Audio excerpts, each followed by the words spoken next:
হযরত আনাস রাদিয়াল্লাহু তাআলা আনহু হতে বর্ণিত।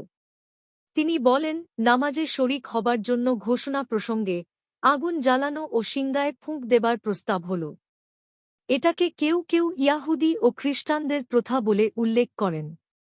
তারপর তিনি সাল্লাল্লাহু আলাইহি ওয়াসাল্লাম বিলালকে নির্দেশ দিলেন আজান জোড়া শব্দে ও ইকামত বেজোড় শব্দে দেয়ার জন্য। হাদিস বর্ণনাকারী ইসমাইল বলেন, আমি আবু আইয়ুব আল আনসারীকে ইকামত বেজোড় দেয়া সম্পর্কে জিজ্ঞেস করলাম। তিনি বললেন, তবে কদ কোমাতিস সলাহ ছাড়া, অর্থাৎ কদ কোমাতিস সলাহ জোর বলতে হবে। বুখারী ৬০৩, ৬০৫, মুসলিম ৩৭৮, নাসাই ৬২৭, ইবনু মাজাহ ৭২৯, সহিহ ইবনু খুজাইমাহ ৩৬৭, সহিহ ইবনু হিব্বান ১৬৭৮।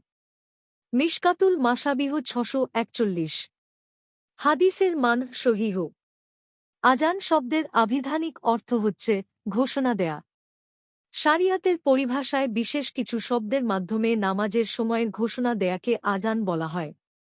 আব্দুল্লাহ ইবনু উমার রাদিয়াল্লাহু তাআলা আনহু এবং আব্দুল্লাহ ইবনু জায়েদ রাদিয়াল্লাহু তাআলা আনহু এর বর্ণিত হাদিসে আজানের বিবরণ এসেছে।